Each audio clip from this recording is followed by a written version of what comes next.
adversity, if you don't believe in yourself, is just freaking adversity. And why would someone who doesn't believe in themselves not choose a bottle?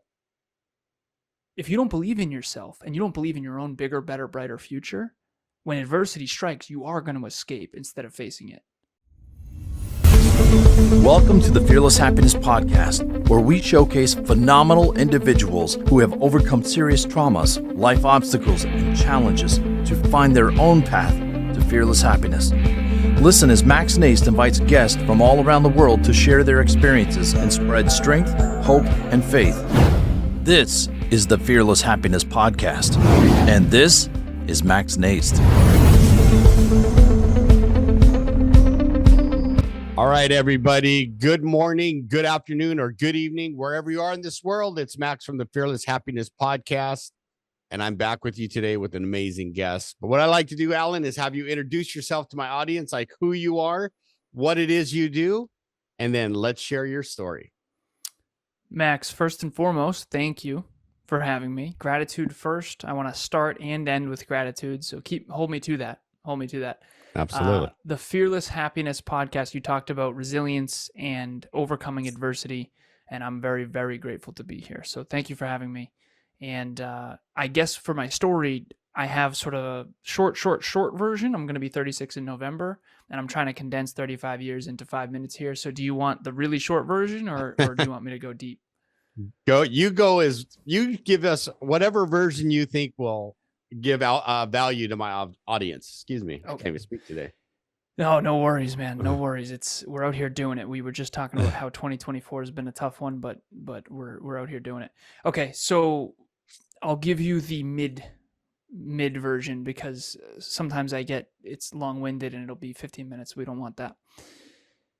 All right, so the first thing to understand about my story, and I never used to say this, but I know it's important to provide context because I started listening to podcasts 9 years ago after a tough car accident that I got in. We'll get more into that soon. But I started listening to podcasts, and they really helped me sort of reorient my life and reconstruct my life in a much more positive direction in tandem with books and courses and self-improvement, all that kind of stuff. And so I feel obligated to say this. When I used to listen to these shows way back in 2015, 2016, 2017, you would hear these stories of these speakers, and they had it all. It seemed like they had it all figured out. Now I've kind of become one of those. And so what I now realize is that they went back and sort of re-understood their story at a much deeper level and then learned how to articulate it in a powerful way. So the first thing to understand is that I didn't really understand a lot of this until I'm now going to be 36 in November. So this is Alan version 3.6. And I've rewatched the movie of my own life. I started doing therapy in my 30s, and I've really rewatched the movie of my own life kind of every year, and I understand it, I think, at a deeper level every year. So that's the first thing to understand. Okay, so speaking of overcoming adversity, definitely. So right now, I definitely kind of look like a silver spooner a little bit. I've got all the awards in the background if anyone is watching video, and I need to make it as clear as possible that it couldn't be farther from the truth, but I'll also share some of the advantages that I did have as well. So as someone who looks like he was born on third base now, if you go back to the beginning, father passed away when I was 2, stepfather left when I was 14. My real last name is actually McCorkle, not Lazaros. And so I'll go into that a little bit. So when I was 2 years old, this is 1991. I was born in 88, so I guess I was 2.5. My father passed away when he was 28 in a car accident. My birth father's name is John McCorkle. And my stepfather's name is Steve Lazaros. My stepfather came into my life at age 3, and I think I took his name around age 7. But my birth father, John McCorkle, was a part of a big Irish Catholic family. It was Jim, Joe, John, Jane, Joan, Jeanette. So it was a big Irish Catholic family. And those are the McCorkles. And when we were trying to be the Lazaroses, we kind of didn't associate much with the McCorkles anymore, just unconsciously. So from 3 to 14, I playfully refer to that time in my life as boats and BS. And the reason why is my stepfather worked for a company called AGFA, and they did hospital computers during the dot-com bubble.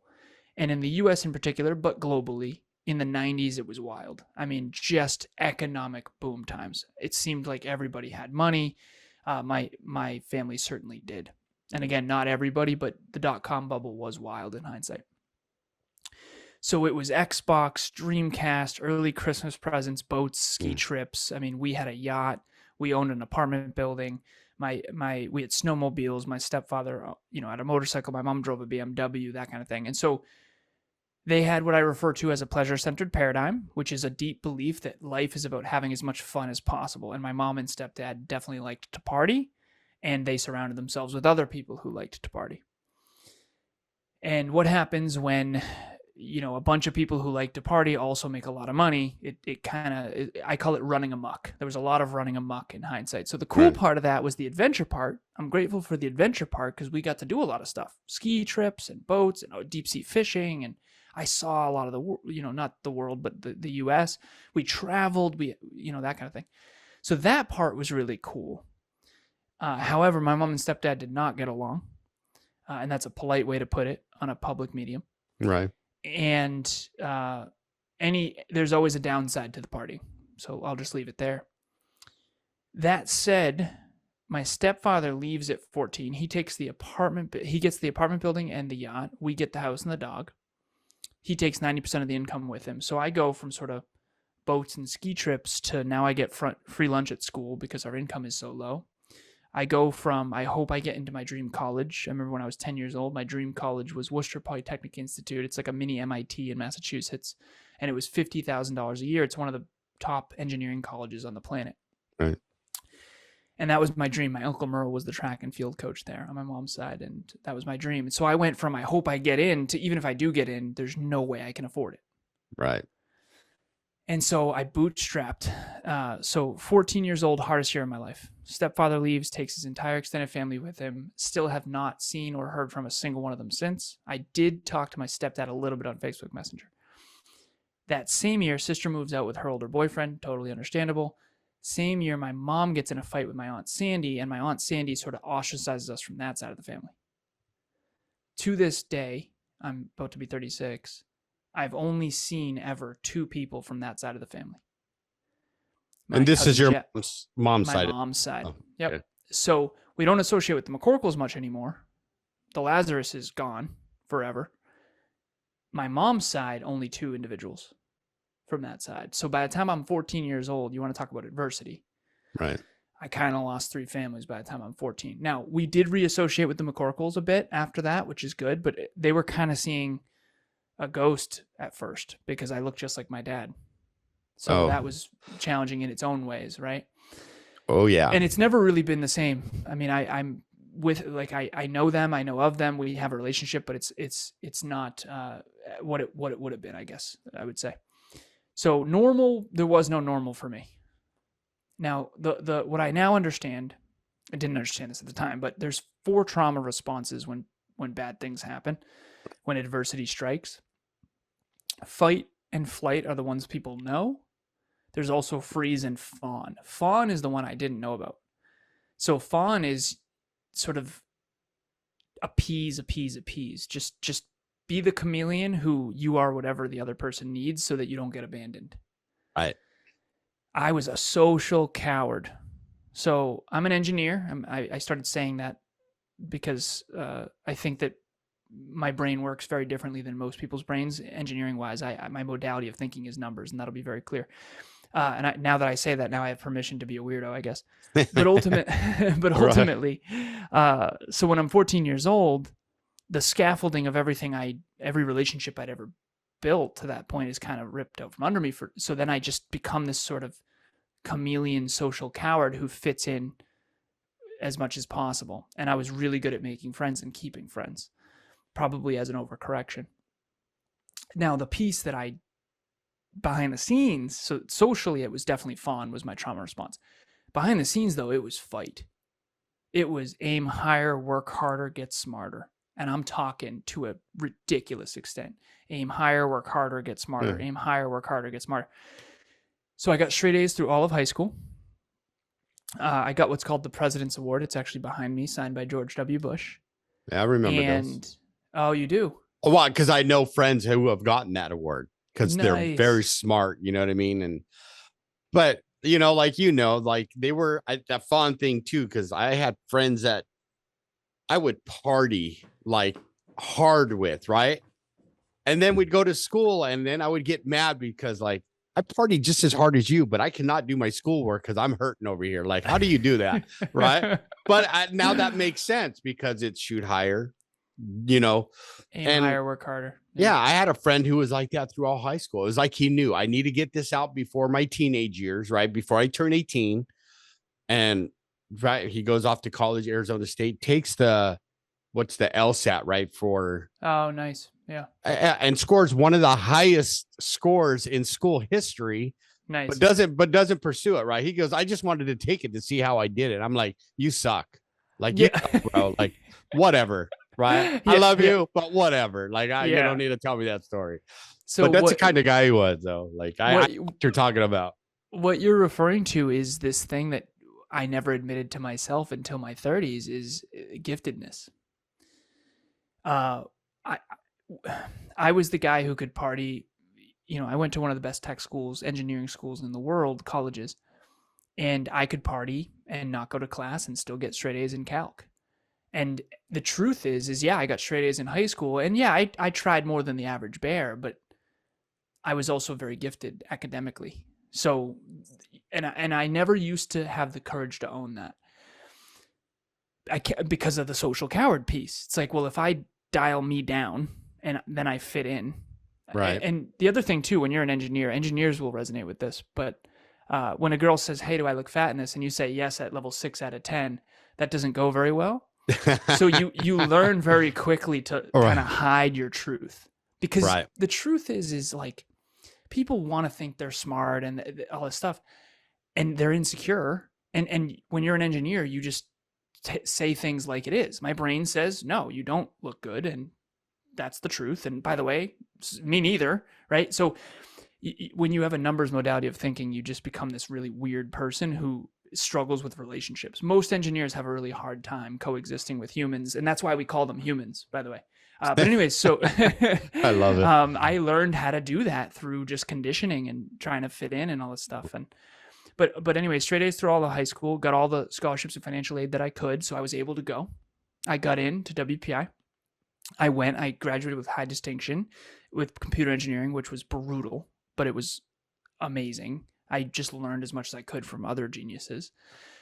And I got my master's in business, and then I'm off to the races. Now, at this point, I was a broke high school and college student, so I didn't need much.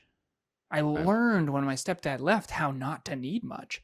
So I'm in my early 20s, it was iRobot, Sensata Technologies, Lens Americas, company called Oz Development, and end up at a company called Cognex. I did inside sales engineering, and then I got promoted to outside sales engineering, and I managed my own territory, Vermont, Connecticut, and Western Massachusetts.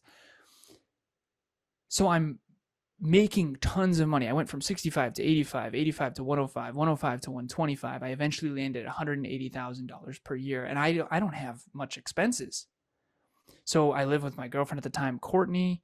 We live on a lake. Rent is $500 a month. I drive a 2004 Volkswagen Passat that I bought in $5,000 cash. I paid off all my college debt in a single year, $84,000 in 2014. I paid it all off in 1 year. And then I put it all in a Vanguard account. I just stocks and tech companies and ETFs, index funds. And I realize in hindsight, this is obvious. I guess to me, I looked into the future when my stepdad left. I go, okay, so no trust fund, no generational wealth, no dad. If it's going to be, it's up to me. So I'm going to build wealth. Right. And so I did that. And I was externally successful. High school friends brought them to college. College friends brought them to corporate. And by bring them, I mean partied with them and that kind of thing. I'm sort of at this point, sort of everyone's best friend in a way. Not everyone, but tons and tons of. I remember at one point I was like, how am I going to be the best man in the wedding party of 11 weddings? And so the best metaphor for this is like Good Will Hunting type of thing, sort of. Love that movie. Oh, same.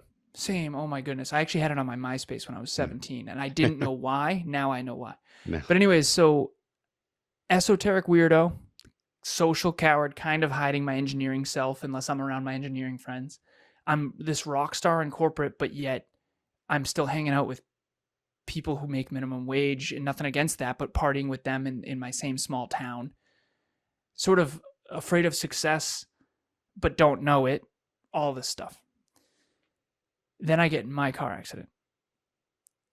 So I'm 26 years old. I'm in New Hampshire with my little cousin. We're playing Call of Duty Ghosts. And then I'm going to TGI Fridays. We're not partying or drinking. My fault, though. I'm supposed to yield. I don't. Dark winter night in 2015. The yield sign was covered by the snowbanks. Oh, wow. I end up on the other side of the double yellows on accident. I look down from the GPS, look up, brightest lights I'd ever seen. What I thought was a Mack truck. And I had the moment, the mortality moment. I had the moment of, this is the end. There's no way we survive this. This is the end. This is it. Right. Happened real quick. Two things saved my life. Number one, it wasn't a Mack truck. It was a lift-kitted pickup truck. Number two, thank you, Volkswagen. I used to call this car the tank. German-engineered steel trap of a car. The entire front end is completely smashed in, but the airbags deployed and the frame stayed. And it was a German-engineered steel trap of a car. So I've since realized and found out that it's one of the safest cars. So grateful for that. So my cousin hurts his second cousin. So one of the people that came back from my mom's side, his name is Jeff. His son, Dan, is in the car with me, little cousin. He's 17 at the time. He hurts his knee on the airbag. I hurt my face on the airbag. Physically, we're okay. And my little cousin thinks nothing of it because he's still sort of invincible in high school. I'm 26. Right. My dad died in a car at 28. This is the second chance my dad never got. And I'm just filled with regret and quarter-life existential crisis time. Every decision, every friend, like, who am I? What was it all for? What if that was it? Holy crap moment. And so now in hindsight, it's very obvious, but it wasn't back then. I was externally successful. I was improvement oriented and I was achievement oriented, but I wasn't self-improvement oriented. I wasn't personally developed. I wasn't personal growth. Flip the script. I went from successful externally and internally unfulfilled to I liquidated all my assets, started my own company, and I ended up broke. I went past zero. Now I'm meaningful life, fulfilled as hell, happy, healthy, productive, fitness model, fitness competitor, fitness coach, love my life, super fulfilled internally, but now I can't sustain it because I don't have enough money. Then I finally got to what I refer to as the fourth bucket, because the first bucket is you're unsuccessful and unfulfilled. The second one is you're externally successful and unfulfilled. The third one, after the car accident, it's you're deeply fulfilled but externally unsuccessful, so you can't sustain it. And the fourth bucket's where we all want to get, which took me to my 30s to get to, which is now I am both externally successful and internally fulfilled. And I want my future to be an amplified version of what it already is. And I think that that's the human growth journey. I do believe that's the journey. Maybe the syntax is different. How long we stay in each bucket is different. But I know that everyone wants to get to that fourth bucket. Right. Where you are externally successful and your lifestyle is great, but internally it's meaningful and you have a meaningful life and you're actually fulfilled as well. And so now I coach 26 business owners. Some of them come to me and they are already successful, but it's not aligned with who they are. Other people have, this amazing, meaningful work that they do, but they don't know how to grow and scale it. And some people are already in that fourth bucket and they just want to magnify it. Right. See, and fortunately, or however you look at it, right, that it took that accident for you to go, something ain't right here, right? Yeah. Right? It made you do some really deep thinking. Wow, I lost my dad at 28 to a car accident. Like, this could have been me. And right. But whatever that moment is for us, right, to do that deep look at ourselves, right? That's like the best gift I think that any of us could get. It's almost like, let me tell you, and you'll relate, right? Like that gift of desperation when you're trying to quit drugs and alcohol. Like for me, when I say it was a gift of desperation, people look at me and be like, what do you mean? Like the gift of desperation? I said, because I was at a point where it was like, the only way was up. If not, I was going to go down. Either I was going to prison for a long time or I was going to die. And I didn't want to do that. Right. And a lot of your story resonates with me because I had a close friend, God rest his soul, but he was a computer engineering and electrical engineering major, which he graduated. And and I'm having this and I'm smiling. So it's not because I'm smiling at your story about the struggle, but I would sit with him in his room, right? And when he was doing homework and he'd go, "Hey, Max, check out this problem," right? And then I'm like, I'd see this page of math, right? And I'm like, okay. And he goes, "No, you're not done. Turn the page, like 3 or 4 pages." He goes, "That's one question." And I would go, "Bro, I love you, man. I'm going to pray for you."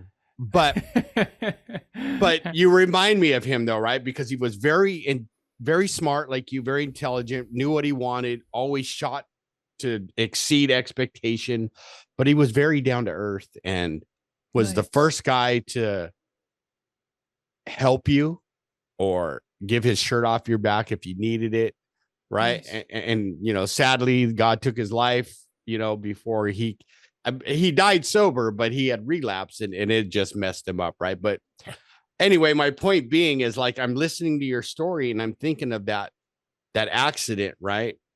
And it's like one of those stories, like you said, it's either going to make us or it's going to break us, right? And as you know, you probably come across those people where they get into that victim mode after that, say an accident or a tragedy in their life, and they can never bounce out of it. Yeah. So that's like what you help people do, like to take a good deep look and go, okay, we can change this so that we are externally and internally fulfilled, which, like, I'm a work in progress when it comes to that, right? Like, but my proof that it's working is I get to sit here with Alan, right? And he's sharing his story on my podcast, and I get to see the smile on his face. And right, even though I'm looking at him like, oh, this guy's much smarter than me, so I got to keep it good here. No, but I love it though, right? But that's how we improve, right? And like what I heard with you is, like, when things got tough, that's when you started to grow. Like, you knew it was in your heart and in your mind that this is the time to grow, not to sit back and feel sorry for myself. But right. But like you, like, I understand that, right? Because when I was young, my dad passed away when I was young. Right. So I really didn't grow up with a dad for a long time. And then my stepdad, he passes away right when, after I graduate high school. And you're telling my story in a lot of ways, maybe not the engineering way, but like, right. But you're telling, and the value you're bringing my audience is what they're hearing, like I am, is he took these opportunities that were presented to him and he learned from them to grow. And now he's helping other people do the same. So like, let's talk about that stuff, Alan, like the stuff you're doing today, right? That helps you stay in that both externally and internally fulfilled life, which you and I talked about it. This year is one of the hardest years I've been through. Yeah. But even that happens though, you can still stay externally and, you might struggle, but you just don't quit on yourself like you did. You didn't quit on yourself. Well, I think it comes down to self-belief. You have to believe in your own potential. You have to. Because if you don't have self-belief, when adversity strikes and it's coming, you're going to go into vice. You're going to escape into drugs or alcohol or food or whatever it is, pornography, whatever it is. Right. And if you don't believe in yourself and you don't value yourself enough to turn that adversity into something powerful, because people would always say, I don't understand. So ACE score, there's something called an ACE score, adverse childhood experiences. And I have a therapist, her name's Carol, and I've been really trying to understand how in the hell all this happened, because every time it got really bad, somehow I knew I had a bright future. The past is painful, the present is painful, but the future's still bright. I always had that. And I wondered, like, why don't more people achieve their goals? Why don't more people achieve their dreams? How come these adversities that happened to me made me stronger and smarter and aim higher? I think it comes down to self-belief.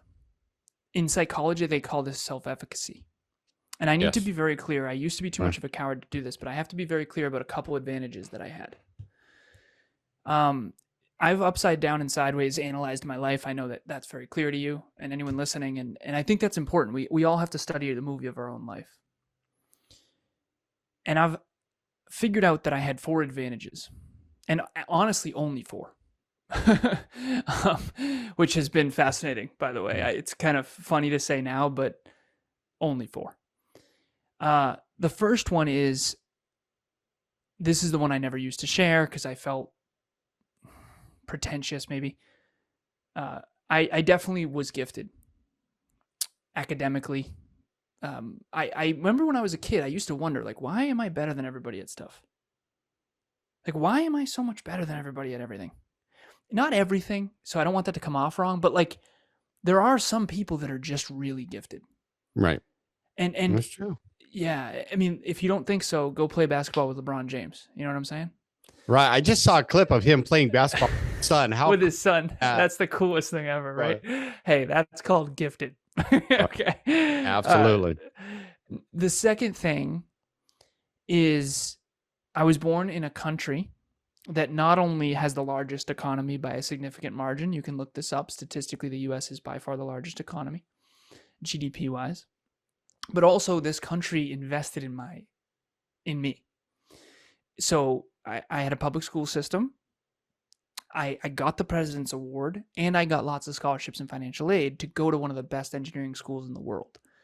And if it wasn't for financial aid and scholarships, I wouldn't have been able to go.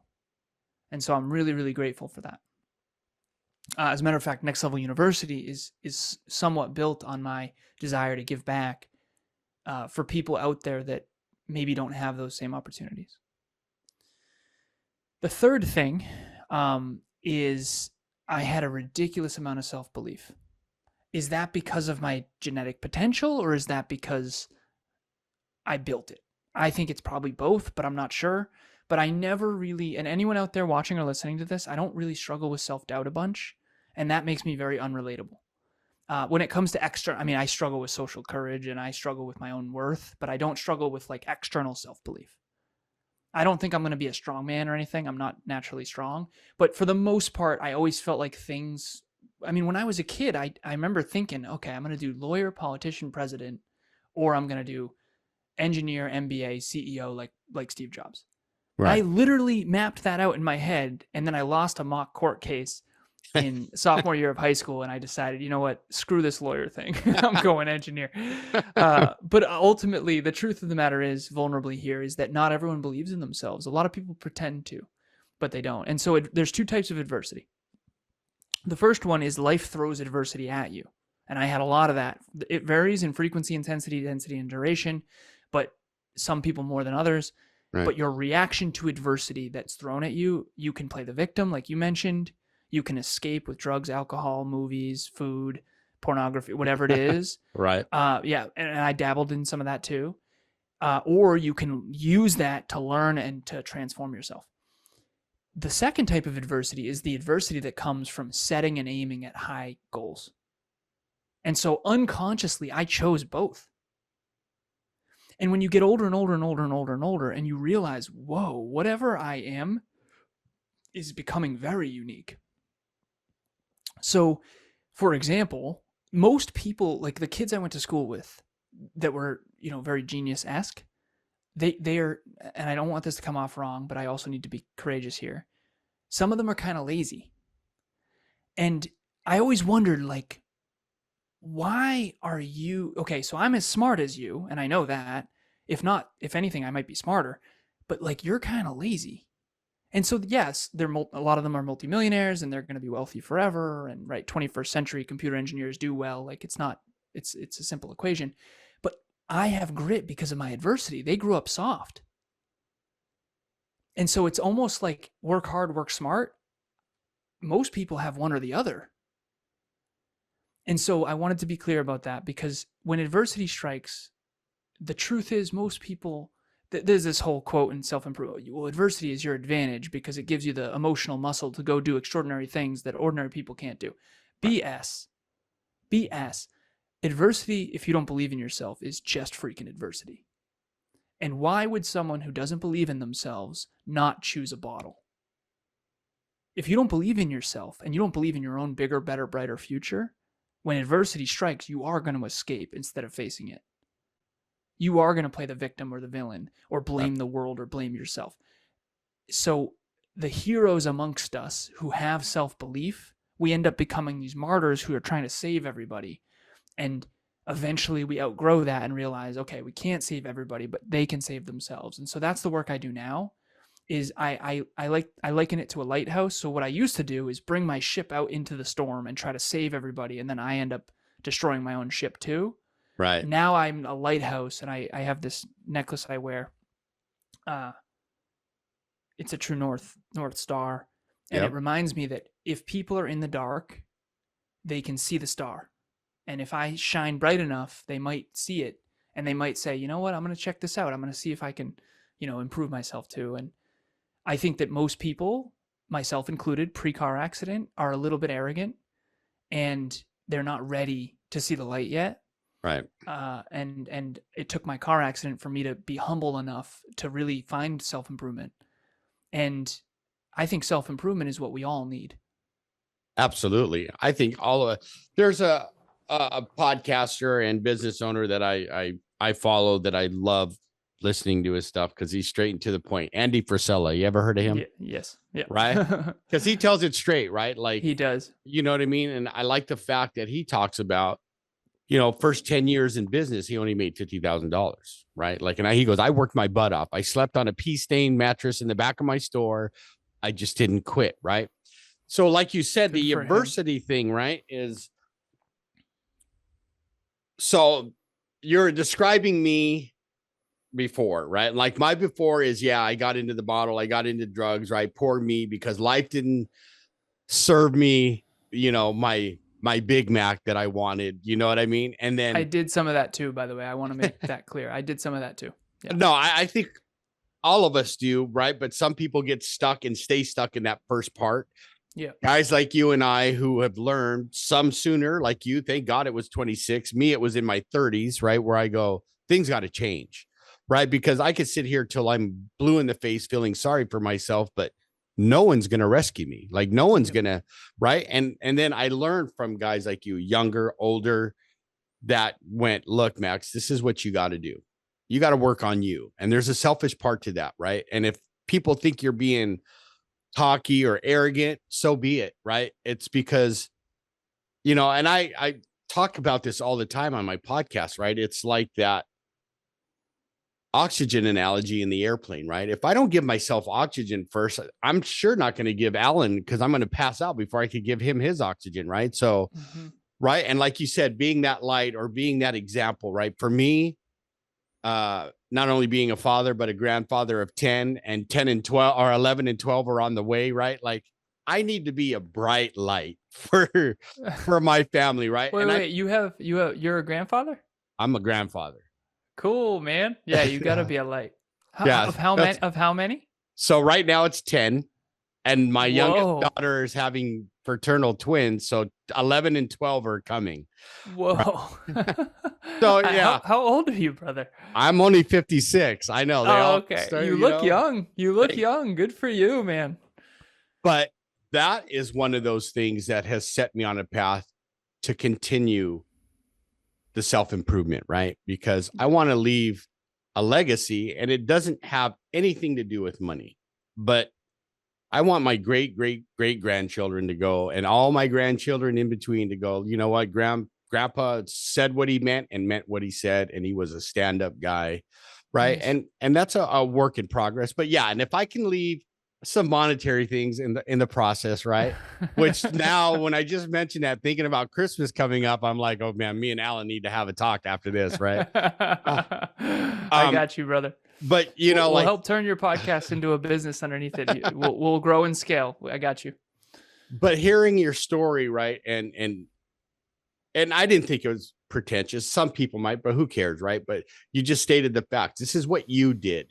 Right. And all of us can do this, right? Is change the way we look at ourselves so that we have a brighter future, right? Because I may be like 56 and like a late bloomer compared to other entrepreneurs, but I'm like, so what? I'm going to keep up with all of you guys. You watch. Let's go. Right. Let's go. Man. You might be able to literally outrun me, but you know what I mean? Like, but I'm going to outwork you every day of the week, and I'm going to try hard because I have big goals to accomplish. Right. And it's not just it's just to have a good life and have my family have a good life, right? And continue conversations like this, right? Because I want the audience to know, if I was sit here and I was in the poor me's, I guarantee you Alan would have came on in the first 5 minutes and he might have said, hey, dude, we need a break because this is getting ridiculous. You need to get off that pity pot. You know what I mean? And trust me, I have my days. I'm sure Alan has his days, right? But you saw everybody how he does that, right? Like how he's changed his life. And the common denominator that I see with guys like you, right? That is now you're giving back, right? Mm-hmm. Like, and gratitude, right? If those two things are huge in my life, right? If I can give back, help someone, right? Like I learned a phrase early in my recovery. It goes like this. Oh, no, I just drew a blank. Something to the effect of be helpful to some and harmful to none. Nice. My mentors stuck that in my brain. Like they said, I don't care if it's the last quarter you got. If someone needs it more than you, give it to them, right? There'll be more. You'll get 50 cents back for doing that. And I, of course, early on, I'm like, you're crazy. I haven't seen that happen yet, but whatever. I'll do what you said. Right. Well, but I think underneath that is scarcity leaves you when you are able to give. Absolutely. Right. And we're having a great time, Alan. Like I could ask you a question, but I want to get into some of the questions that I love to ask. Like like let's rock and roll. Like absolutely. Fearless, as you can see. What does fearless mean to you, and how does that show up in your life today? Fearless to me, I always joke. I say there's two types of people in this world. There's people who are fearful, and there's liars. So the thing is we're fearful, but we're fearful of different things depending on our core wound. And I won't get into the psychology of it, but ultimately, fearless to me means facing my deepest fear. And whatever that deepest fear is different a lot of times for each of us. There's 3 core wounds: defective, unlovable, unwanted. There's actually more than that, so I won't get into it. But for me, the defectives tend to be the larger percentage of the statistical population. I'm an engineer, so that's the way I think. Kevin, my business partner, has the best quote, I think. He said this: you are either afraid, everyone out there watching or listening to this, you are either afraid that all of you is not enough or that all of you is too much. I'm the second one. Okay. A lot of people think, oh, he's dialing this up and he's pretending to be intense. I'm dialing this down. This is way less than what I normally am. So we all lie to ourselves and each other unless we're mature, and we inflate or deflate or omit. Right. Those are the 3 ways we lie to ourselves and each other. I used to deflate, and that's why I had an alcohol problem, because for me, it turned this off. It turned off my brain, and it made me dumber, and it made me relatable, and I loved it. It made me finally belong. Right. And so when I quit drinking, and I'm over 5 years without alcohol, it dialed so far up. I mean, I was ambitious while drinking all the time. Can you imagine how much it dialed up after I stopped poisoning my brain? Right. I mean, so I'm not relatable at freaking all. And I think that what fearless means is learning how to be okay with that. I love it. I love it. Next question I got for you is happiness. And as you see, I put a Y in there. We kind of touched on it, but what does happiness, knowing I put the Y in there, mean to you? And how does that show up in your life on a daily basis? Happiness to me means living life on my own terms, reaching my own potential, and helping others do the same. And yes, having a quality of life that is consistently increasing over time. I love it. I love it. Well, this has been an amazing time. It's gone too quick, if you ask me, because we could go probably another couple hours. I got so many questions for you, but I know we both have things to do. But I love the value you brought to my audience. Thank you so much for being here. But if my audience wants to get a hold of you, work with you, ask you questions or anything like that, how do they get a hold of you, Alan? Max, I wanted to end with gratitude here because I started with gratitude. I want to end with gratitude. This has been awesome. I really appreciate it. It's an honor. Thank you for having me. Thank you for being here. Thank you for having me. You're welcome. You're welcome. This is a bright light right here for anyone in the dark who's struggle bus. There's a bigger, better, brighter future waiting for you on the other side of personal responsibility and learning how to believe in yourself and putting in the freaking work. Right? Right. And humility. Because as soon as you start to succeed, trust me, you lose your humility. It's easy to be humble after a car accident. Right. It's not as easy to be humble when you're the man, right? So you got to be real careful. As soon as you think you're the man, it all comes crumbling down. I've been there. So where can people find me? Instagram, Facebook, LinkedIn. I just got Instagram Threads, although I'm not sure I'm going to be on there. We'll see.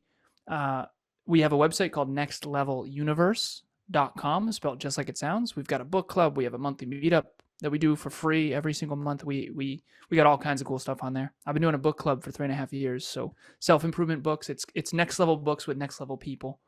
The podcast is Next Level University, and it's Next Level You, pun intended. So I'm going to be Alan version 3.6 in November, and Alan 3.6 is going to be better than Alan 3.5 and better than Alan 3.4. And so there is a next level version of you.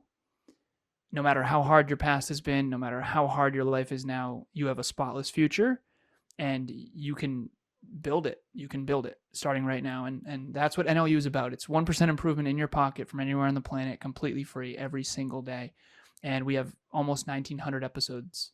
And the average length is about a half hour. Half hour a day can change your life. And yeah, thank you so much for having me. I appreciate it. Or like this, the 50 minutes, 45 minutes we get to spend together, because I know you're changing my life. So I appreciate you. All right. I love it. And like I said, it's been a great time, but there's one last question, and it's my favorite. And it goes like this, Alan. What is the one piece of advice you could give my audience to help them grow as human beings and become better people?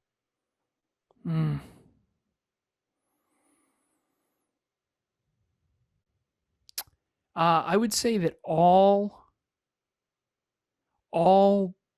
virtue, all goodness, all betterment, all innovation, all improvement, all generosity, virtue, all these things come on the other side of learning how to have the self-belief to believe in something greater